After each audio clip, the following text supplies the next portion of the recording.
Right, we're back. Same evening. I just had to continue. I do want to talk about a little bit, but I think we're gonna get into it pretty quickly, actually. The only thing I wanted to really look at in terms of like the last episode was the apparent map of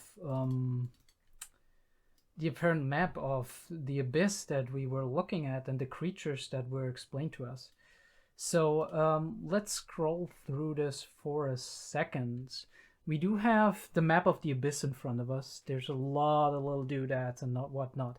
Well, the area up there is mainly the area that our search groups are in here, right? We see the gondola, we see Orth, the town, and we really see that the island is going like a cylindrical shape almost, right? It's like a reverse hourglass.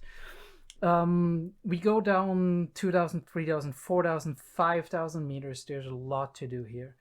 The first layer starts at 1350, which is already pretty fucking deep, more than a kilometer down. The second layer starts there. And then we have the inverted forest, right? It's called the edge of the abyss, which makes sense. And the creatures and the environment are generally the same as it is on the surface, though apparently creatures from down below come up. The forest of temptation, which is very interesting. Temptation, we do have this concept of maybe people are getting lost there very easily, or there's mirages or illusions, so this is something to look out for.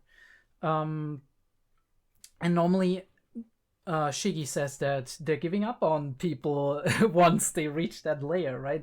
Especially red whistles and whatever, right? Like black whistles or advanced people are expected to come back on their own, or it's worth the effort to go down for them. But the red whistles, they consider it basically, basically reckless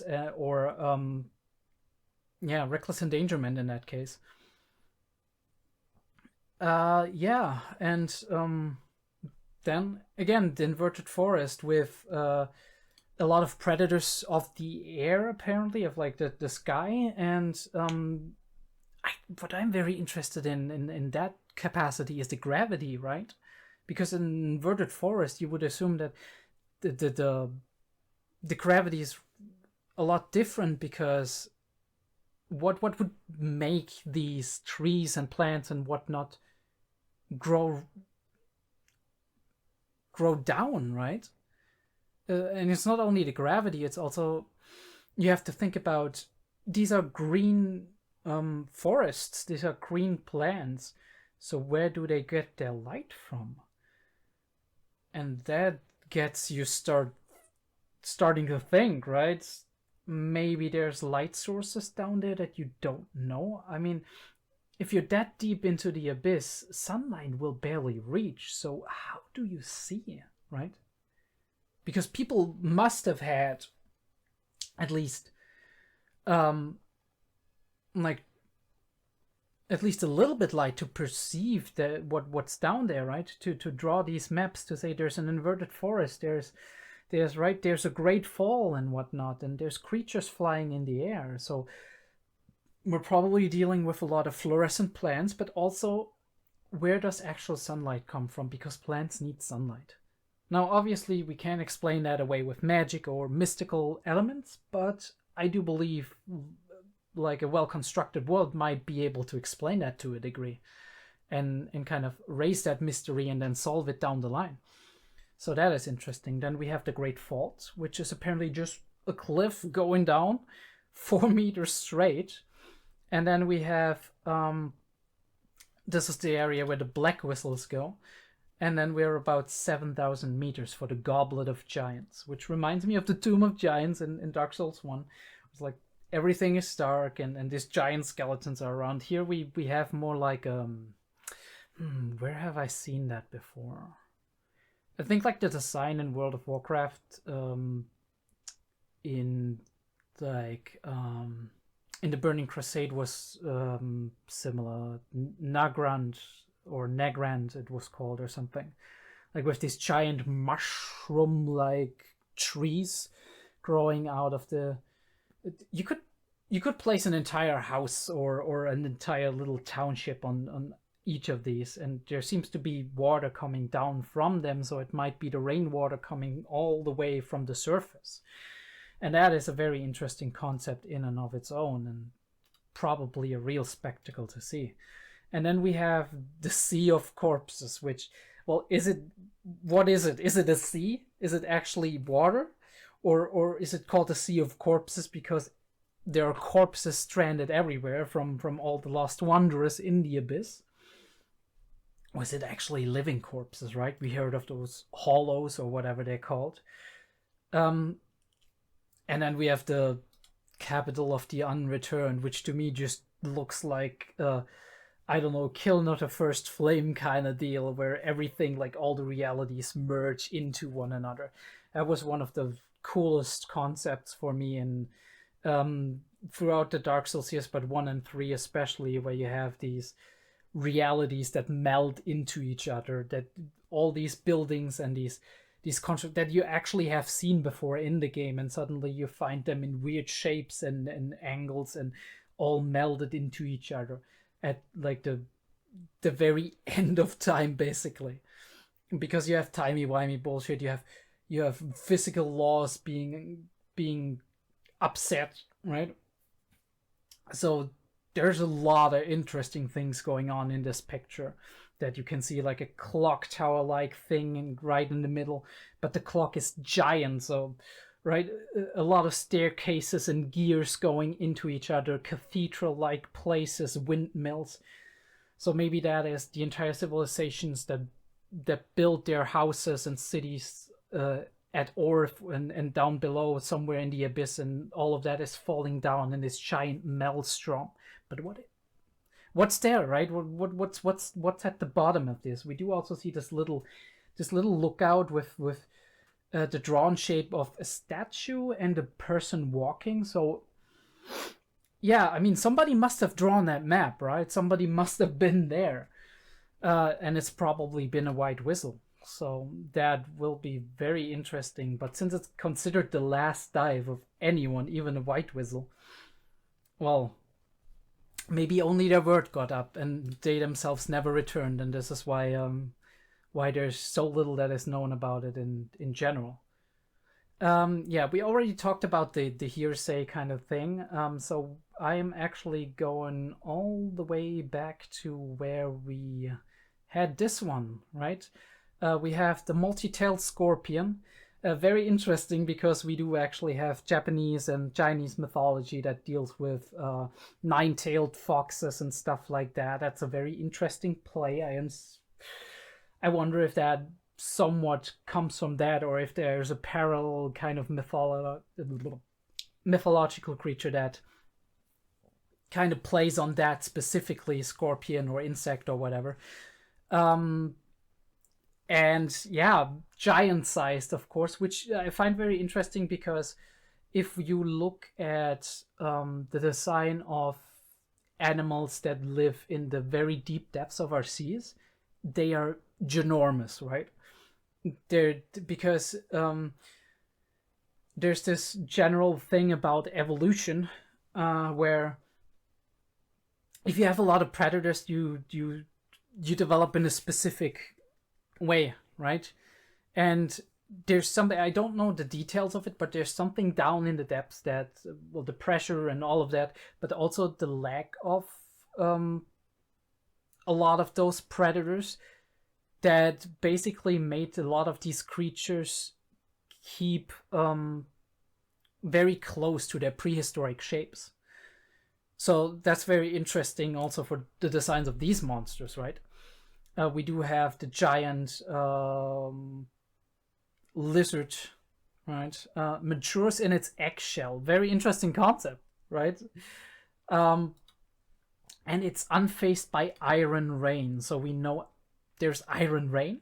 So what is that? Is it just iron falling from the sky, or is it rain that has a lot of liquid iron particles in it? Or Emperor shell. All right.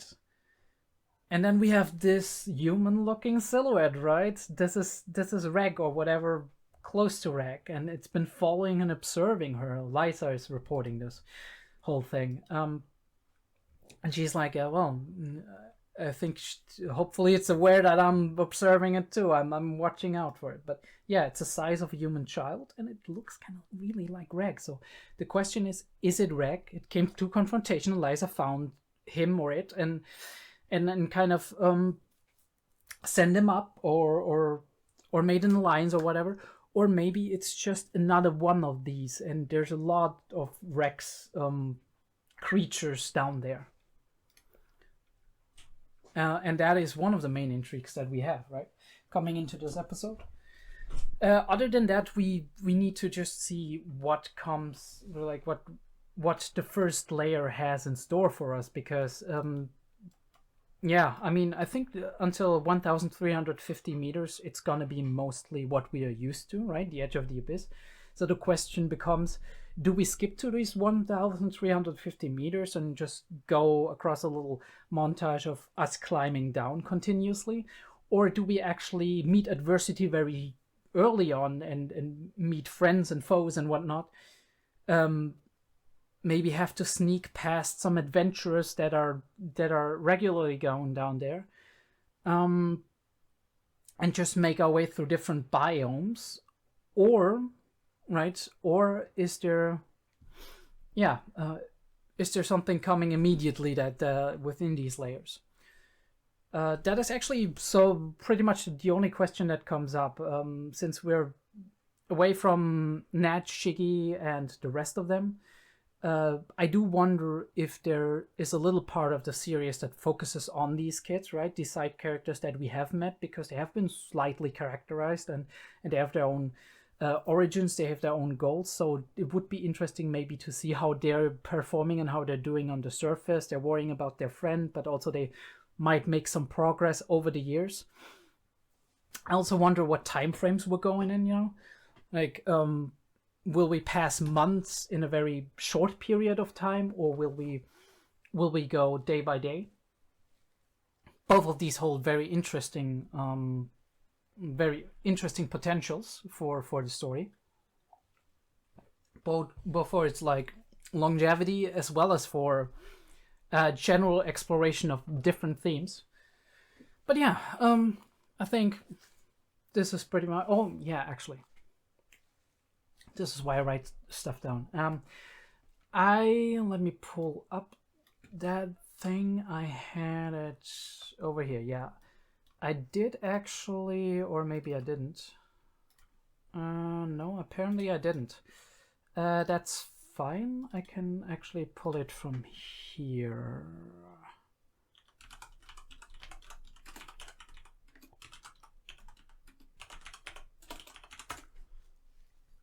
The lyrics of Underground River from Kevin Penkin, because they're pretty short, and I still think that we should look at them for a second. So it says, traveling the ether back to you, to a land so far away. Well, for me that is very obvious. On the one hand, it is Rico trying to get back to her mother, right? Trying to get to her mother who's down in the depths, right? A land so far away. But at the same time, I do believe it might actually be Rico's mother, Liza, singing these parts, trying to get back to her daughter, right? Because it's not easy to make it up there. So Liza might have, like Rico's idea was, slowly made her way, or tried to make her way back there, but met adversity, right? Or for some reason or another couldn't do it. So what she's done is sending a lot of letters up there in the hope that one of them reaches her. And maybe even sending her whistle up there, or maybe she has lost it on the way. That's possible too, of course. Or given it to someone down there in the layers where the black whistles are also around.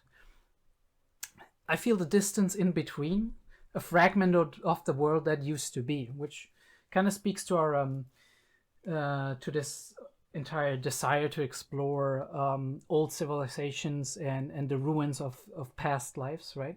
You can feel you can feel the history of a place while going through it, and traveling the abyss must be kind of like that.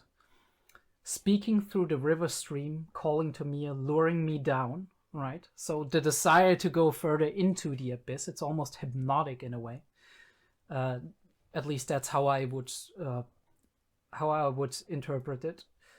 Though I know just what I am, who I could be is the mystery to solve. And that is a very, very heavy line, right? Think about that. Though I know just what I am, right? I mean, so many ways to kind of connect that to our narrative. Rico knows who she is. She grew up, she dreamed of being her mother, but on the other hand, you could say she also doesn't know who she is. She wants to explore who she is through following her mother, right? Reg, on the other hand, he doesn't know who he is, right? His motive for going down there is that he might have originated from there, that he wants to find out more about who or what he might be. But also, I think through this journey that he takes with his friend Rico, he's gonna find out way more about who he is than he might find out once he's down there. Yeah. And I think that applies to general life as well, right? We never really know who we are, right? The past experiences we made, the person we are today, the morals we hold, they inform us about who we are, through introspection, but also through observation of how other people interact with us. And who I could be is the mystery to solve. That is the great mystery of life, right? What or who could I be in the future? What do I want to be? That's also a very big part of who I could be, because the potential to be something or someone is there to a specific capacity. Of course, there's limits, but a big part of who we become is inspired by what we're motivated to do, right? What we want to do, what we strive to do, who we strive to be. Yeah, very deep sentence, even though it's part of a very, very short song. I shall find the underground river soul. Let it shine and let it grow. Wow. Okay, I can't pinpoint that, but I guess the underground river soul. Underground river in this specific case, water is often connected to life, right? And finding the soul of the underground river might be finding the soul of the life down in the abyss. If you want to go very metaphorical, you do travel through these lands and find out more about its history, about its current state, and about what it all means. Let it shine and let it grow. Well, nature growing is often a very hopeful image, right? But also a soul shining and growing, right? Can mean a lot of things between charisma and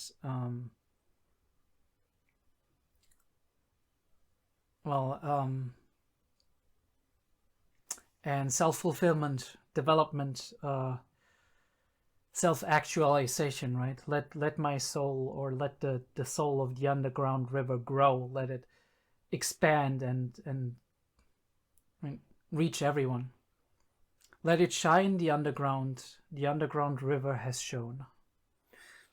All right, the last one, I can't quite put it down. Maybe there's elements that we come across within the story that inform us more as to what that could mean. It's also possible that I just don't see it. Well, you know how it is. Poetry as well as artistic songs are very hard to completely analyze. Everybody will see something different in them. And if you've got an idea what it could mean, I would be very interested for you to write it down in the comments below. I'll try to read everything I can. At the moment, I don't have a lot of comments, so if we do have a couple of interesting comments coming in that gives more context to what we're about to see, I would be very happy to read those at the beginning of an episode and kind of talk about what I think about it and what I like about it and what it makes me think of. So yeah, here's your motivation. Go write a comment down, tell me what you know, because sharing perspectives is one of the best things, one of the most important things to do in life, right? This is how we develop. But yeah, I do think everything is about ready to start the reaction. I will make a shortcut. I'm just gonna try this out for now, just to segment stuff a little bit more into different videos, so I don't have to cut out entire sections and rethink everything and whatnot. So I'll see you in the reaction then. We are good to go, I do think. Yeah. Everything does look absolutely okay. I'm very happy whenever that happens. And then we can actually just go in.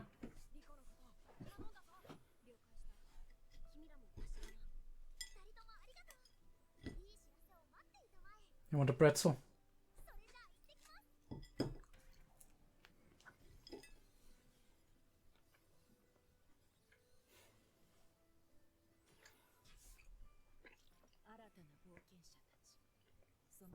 Well then.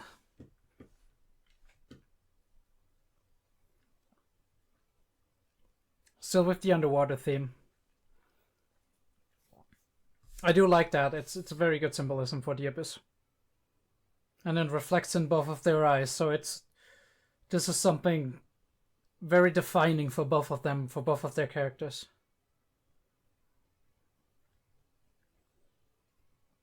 But it's also one of those I was lost and now I'm found kind of things, right?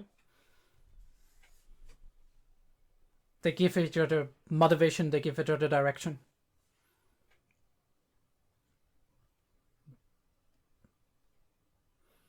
And the light is shining into the abyss. Alright, the edge. Let's see what waits for our heroes. Well, looks like we took somewhat of a fall. But Rico seems to be alright. Okay.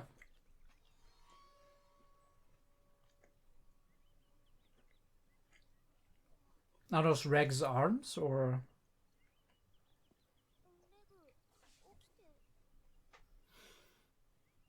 I was wondering if Reg actually has to replenish his energy every once in a while. Alright, he's got sensation in every part of his arm, it seems.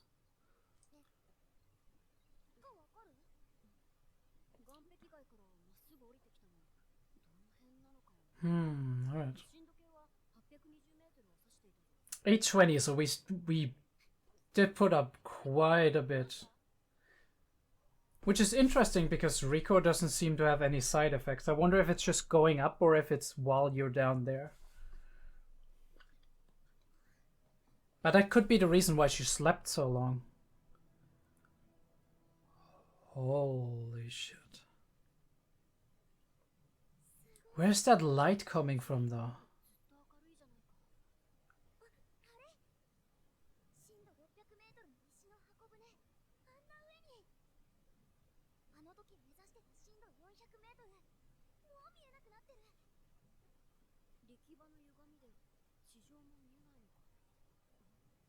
Distortion of the force field?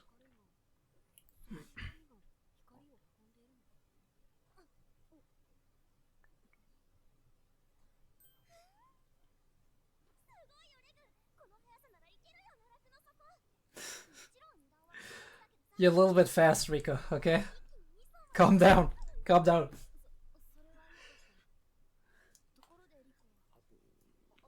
Yeah. Go eat something.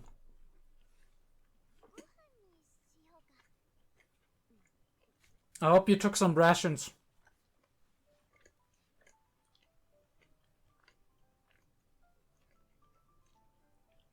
Right, they're looking for fish, I guess.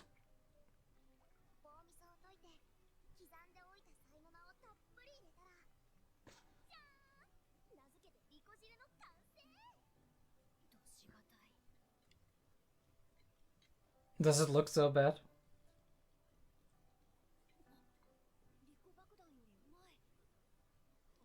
Oh, apparently she knows how to do it.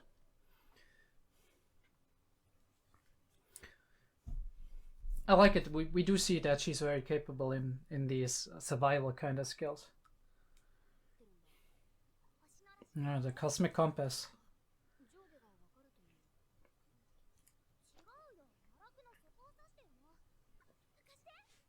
Yeah, it's gotta be some kind of technology, advanced.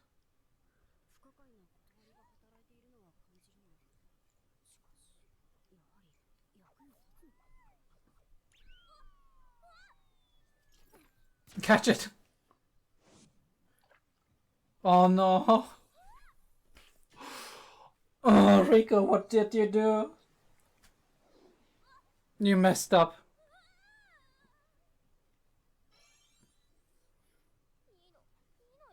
No, it's not fine, it's not fine. It's so over.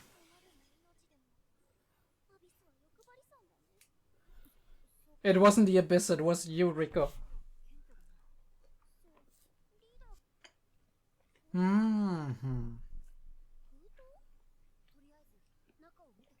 Is it from Leader after all?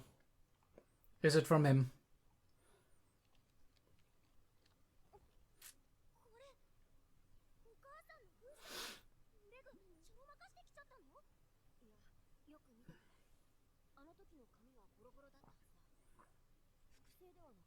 Yeah, somebody copied it.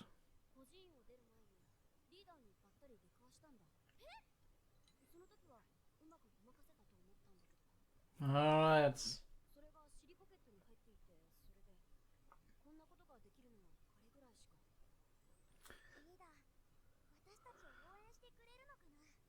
I think he just realized he couldn't stop you.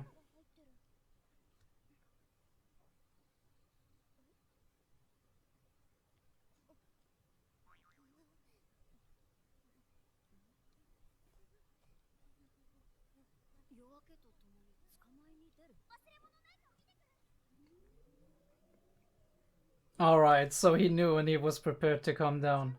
Although I don't know if he meant it.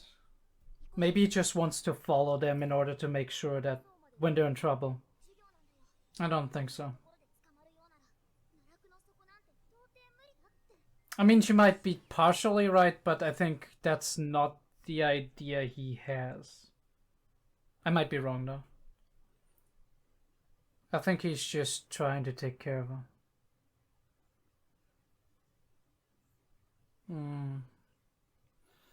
Oh, no, no, no, no, no, no.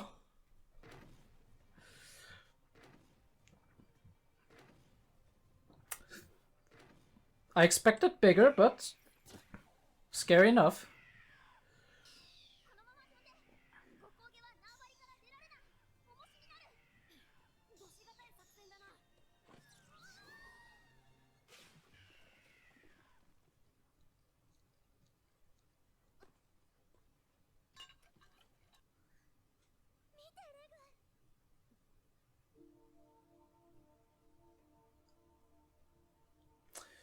I mean, the sights are something.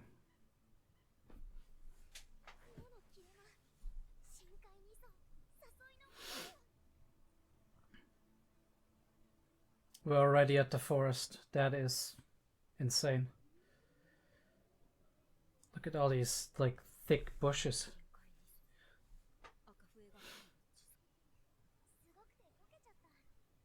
Nah, I don't think that's it.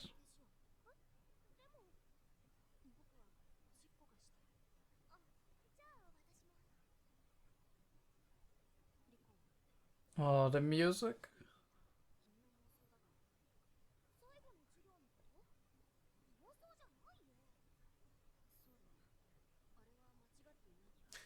It still has this, like, ethereal tone.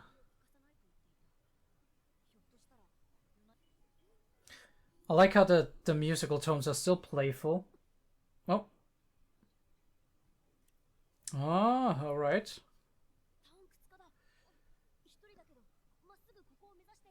New capabilities.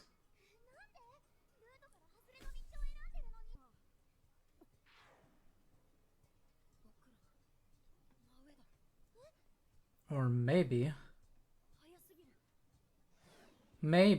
he's gonna help them. Oh, holy shit, I knew it. I knew that statue.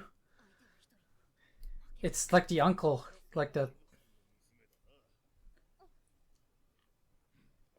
Mm-hmm.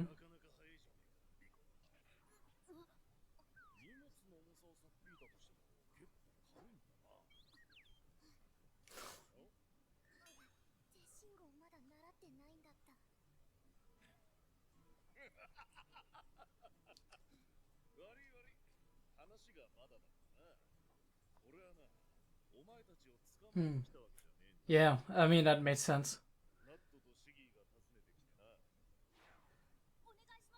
Oh.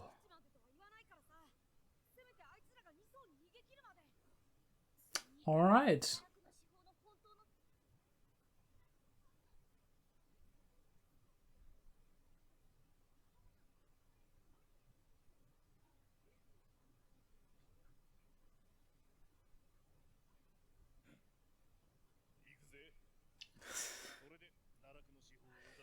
An explorer through and through.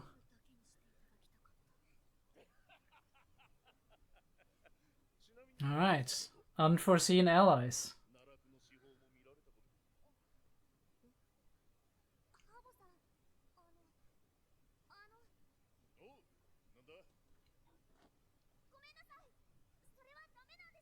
She wants to make it herself.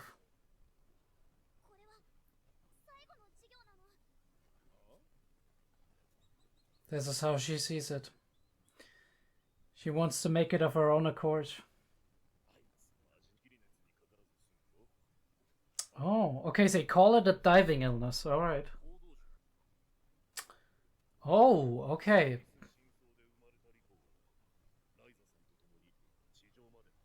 She. Right, Ozen.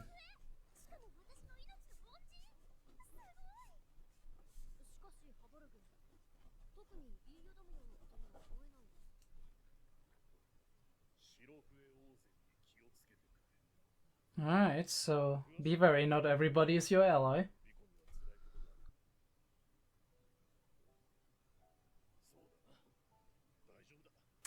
Like I said, a very caring environment.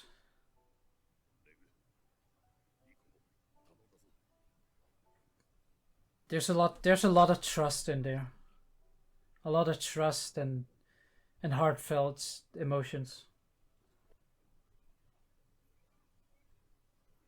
Normally you'd say like these are kids, you can't let them down there, but there's this very fine line between care and recklessness that is being drudged here. We're all the lost children of the netherworld. I do like that. The series is very poetic.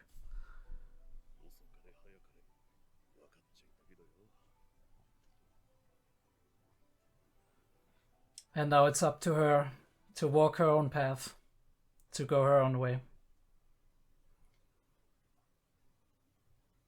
Beautiful. And once again, the music. It's fantastic.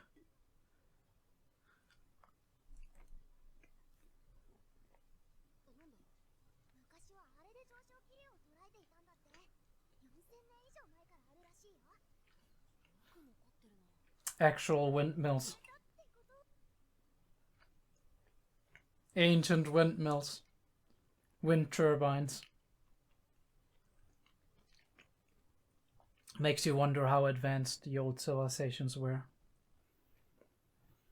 And in this forest, like this looks like Godzilla or something, right? In the forest, all of these weird chasms, they look like monsters.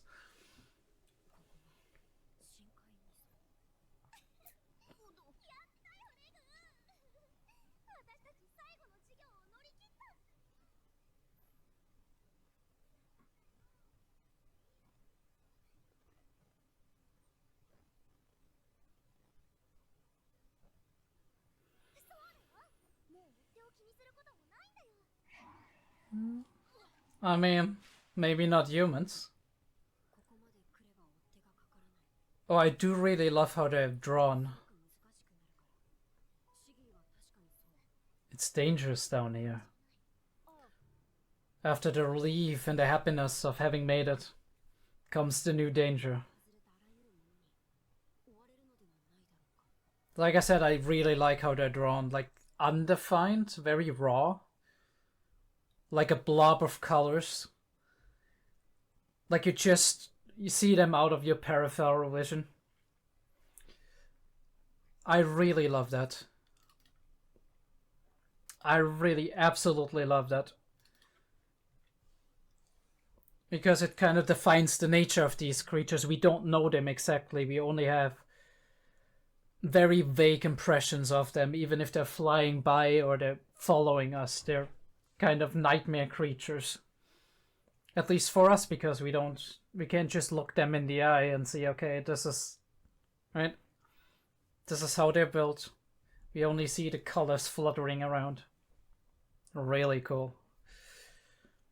I'm very curious who this is gonna be, because I've seen her in a lot of like memes and shit.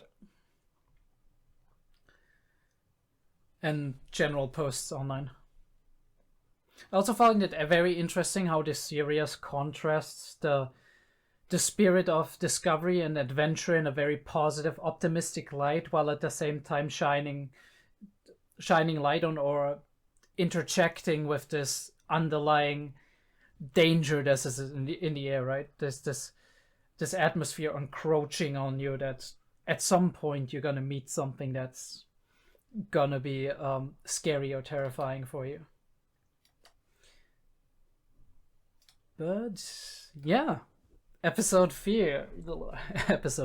I'm saying episode 4.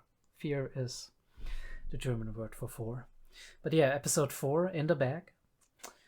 Very interesting. I didn't write a lot down, so I would say we're just gonna jump through the hoops here. We're gonna go through it immediately after I have checked if everything is working the way I want it to work. Should be, yes.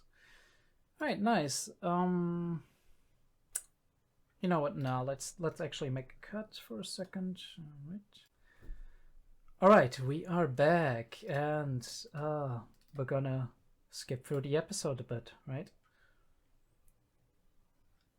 I do like to listen to the OST, but I'm skipping through it on mute because it's very easy. It's much easier to collect my thoughts while I'm doing that. So we have that heartfelt goodbye, and we do wake back up after the intro, having slept quite a while. I do wonder if them having slept a while is already a sign of the toll the depths are putting on both Rico and even Reg to a degree, though in Reg's case I do think he might have certain cycles in which he does need to recharge. I also wonder if they fell here or if they just made their way down and then made up camp, because it pretty much looks like Reg has been setting up like a net or something, but it could also be just protection against possible creatures coming in the night. But yeah, we set up shop, we kind of try to orient ourselves, and we do see these amazing shots and the light coming, like so much light coming in. I'm wondering if this is like a lens effect where the light coming in is actually coming in more because it's the middle of the day and the light is shining down all the way and it's being bundled within that lens and thrown from all these from all the sides of the abyss. But at the same time, I do wonder, why was it so dark when looking into it? Now obviously you're used to more light when you're on the surface, but at the same time Reg himself here says there's more light than even on the surface. And we are talking about a force field. I'm not quite sure if I've just missed that, or if that was just an offhand reference to something that we didn't know anything about yet. But Reg said something about like the distortion in the force fields. Due to the distortion in the force field, we can't see the surface. and the boundary looks awfully bright. Is the distortion carrying the light downward? So I'm like, what force field, right? But yeah, we're happy. We're happy we made it down here, and Rico is already way too optimistic about like making it down. But that is kind of her spirit, and that's kind of her part in the group, where she pulls you forward with her energy, with her into the enthusiasm, and of course, at some point, again, gorgeous. Of course, at some point, we're gonna meet adversity, or Rico's gonna screw something up, and then we need Reg or somebody else to get them out of the situation, and they stumble their way through something. But yeah, we're doing our basic survival stuff here. We're catching fish. We're getting ourselves a meal ready, and Rico does prove that she does have her survival skills down. Very intelligent, very crafty, and it does taste great, according to Reg. So yeah, we play a little bit with that cosmic compass. I do wonder if that will come up later. We do lose it here because Rico is an absolute dunce. I thought Reg might be able to catch it, but apparently not, and now it's being carried downstream. But it's played off as not that big of a deal because we didn't even know what it could really help us down the line. But I do have a sneaking suspicion that at some point this compass might stumble. Well, I mean, we might stumble upon this compass again, and we might find it, and it might be invaluable down there. So there is that. And Leader did leave all the notes of Liza. He copied them meticulously, which is very interesting. So Leader knew from the get-go. He knew Reg was a robot, or at least Reg wasn't what he said he was. And he knew from the get-go that Rico was planning to go down into the depths, I guess.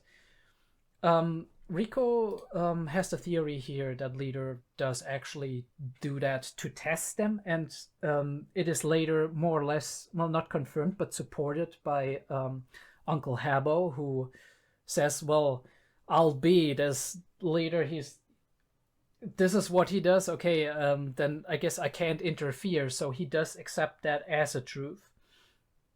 At the same time, though, I don't know if it's actually the case. I mean, it might be the case. They know Leader better than we as an audience do, so we need to take their word for it. But at the same time, I do think that a part of his decision was also just he realized he couldn't stop Rico. She would be trying it over and over and over again, and that this desire of hers, and also the shoes she has to and wants to fill, they're too strong a pull to stop her permanently. So his decision was, okay, I'm gonna follow her. I'm gonna make sure she makes it safely to the second layer, and if she can actually evade me, then I guess I have to send her off and hope that she will find her way. She will go her own way. And yeah, we're in a little trouble because Rico reads the note, and Leader's like, I'm gonna follow you. So we hurry down a little bit, and we're like, okay, we need to get to the second layer quickly. We run into a little bit of monster trouble. I absolutely love how the monsters are being painted, but because if you look at it, Reg and Rico have very simplistic designs, right? We talked about McCloud and masking, but at the same time, the environments are also very, like, the simplistic designs behind a very detailed environment, very interesting looking environment, and then you have a completely different monster design. It's very washed out color, nightmarish, right? You can't directly look at them, and in my opinion, that really represents very well how we perceive something that we can't focus our attention on for too long, right? Something that we have to run away from, something that we have to duck away from the attacks, right? Something that is dangerous. We have to look at it to a degree in order to evade it, but at the same time, we can't look at it too long because hesitating too long will mean death. So our monsters in our mind, the monsters are undefined, right? They're nightmarish creatures, and maybe features of them are way more vague in our minds, but also way more nightmarish and kind of creepy than they actually are, because we can only get glimpses of them out of our peripheral vision and when we quickly look at them before we run away again. So I really like this part of the monster design. And here, knowledge actually helps us out. Rico knows they don't leave the territory, and they use that to use the monster to lower themselves down. And we do see the toll that Rico takes now this on her stamina, not only from the travel itself, but obviously just from going into the depths. And this is one question I had earlier in the episode that is now partially answered. Yes, it's not just going upwards that's going to be hard for us, but also going downwards and getting used to the different environment, and it makes perfect sense, of course. And here we do get our first glimpse at these upside down windmills, kind of wind turbines, and at the second layer, the Forest of Temptation. It is very, very well designed. It looks so otherworldly. It's like an entire cocoon of things, right? Like you're stepping into the Mistwood in The Hobbit or something, like the deep down, dark, its own little self-contained world. The entire tapestry of these trees, of this forest, is so dense that nothing penetrates them. And the only light that's coming through, the only real insight that we have is another deep chasm that kind of mirrors what we already saw from above when we looked down into the abyss, right? A little hole in the middle that's like, come in here. Come on. Don't be afraid. I won't bite.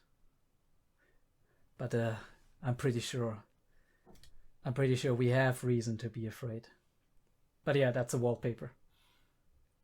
And Reg does remember little things, right? He hears his own voice in his memory. And it's just a glimpse, just a fragment.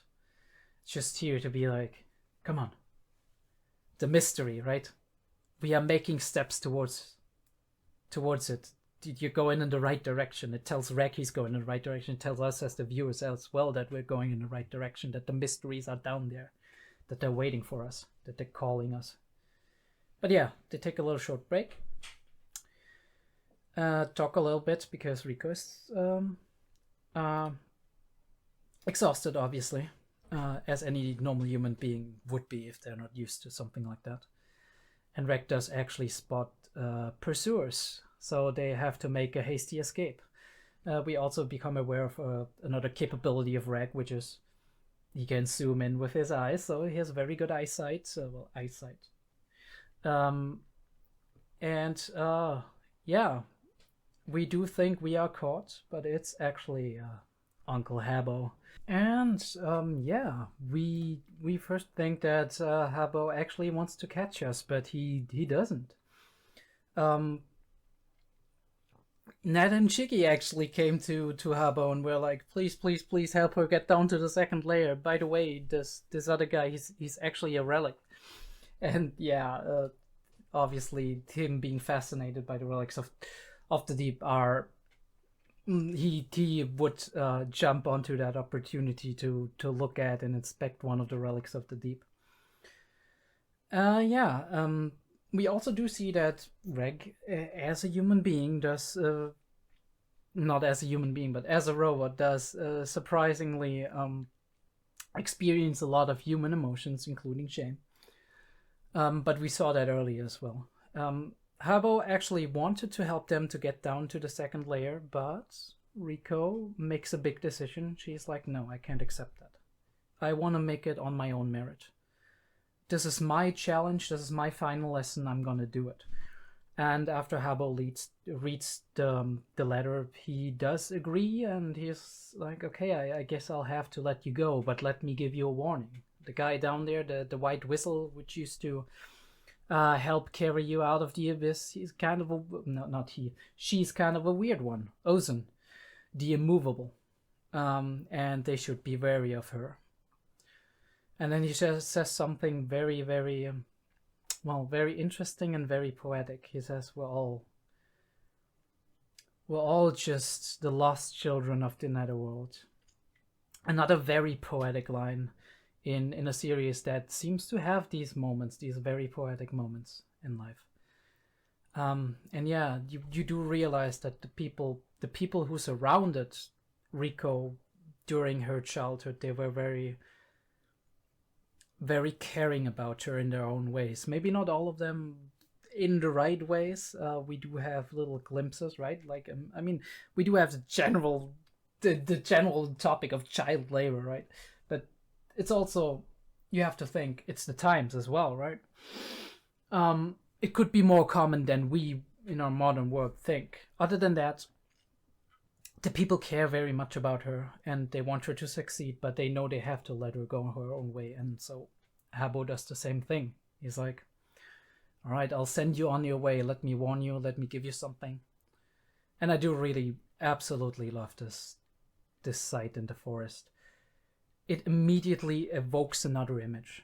Right, we go down from the bright, sunny surface edge of the abyss. We go down to the second layer, and suddenly we see these deep, dark, foggy clouds. Everything is very mysterious, right? Ethereal, even more ethereal than it was before. And we do see these figures, these shapes in the distance, and it's just mountainous. Like, it's just mountains and pieces of rock formations and whatever, but it reminds you kind of creatures, right? The shape of giant creatures and monsters.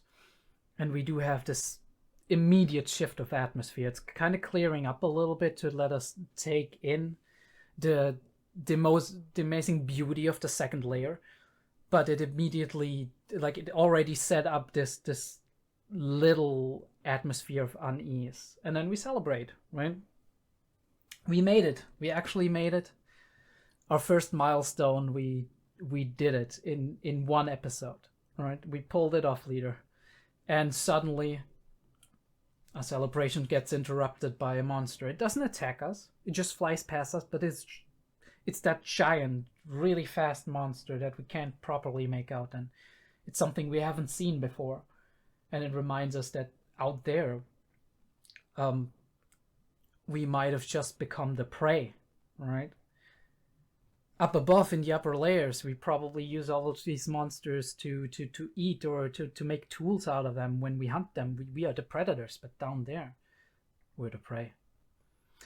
And on that note, we do leave. As we make our way into the second layer of this deep, deep chasm. Again, beautiful episode. I do have to say, each and every episode, we do have character development. We have emotions playing off of each other. We do have characters that are up on the surface and would not necessarily be involved anymore, still being involved in our story, which is absolutely great. We are not just getting introduced to new characters. We do have old characters interacting with the world underneath, interacting with our main characters and their journey. And I'm sure there's like messages going up and down that we will hear of all the way down to layer 4 or 5, if we ever make it there within the time that the anime has. But yeah, we're in the forest now, the inverted forest, the forest of temptation. I think it's the same, right? The inverted forest is the same as the forest of temptation. It might be different ones in that case. I'll stand corrected probably next episode or so. We'll see that there's a difference, but yeah, very, very cool. And still we have this atmosphere of foreboding, but we don't have anything super, super serious yet. But I'm pretty sure that's going to come at some point. The deeper we go, the more the mysteries get solved, but I do assume that probably more mysteries are coming. And more questions and questions are going to come up that we don't have the answer to. And more we will feel out of our depth and thrust into a new and scary environment. So that's going to be really interesting how heroes, how our protagonists deal with that, and what's going to happen down the line there. But that's it for episode 4. I do hope you enjoyed the discussion. I do hope you also enjoyed the reaction itself. Not sure how I did edit it in the end, but I'm pretty sure we're gonna figure it out down the line. Make sure to subscribe. Make sure to turn on notifications if you don't want to miss any new videos. My upload schedule is generally once a week. Twice a week sometimes if I can make it, right? But I'm trying to be somewhat regular with them. And on to the next episode. I do hope you stick around. See you guys.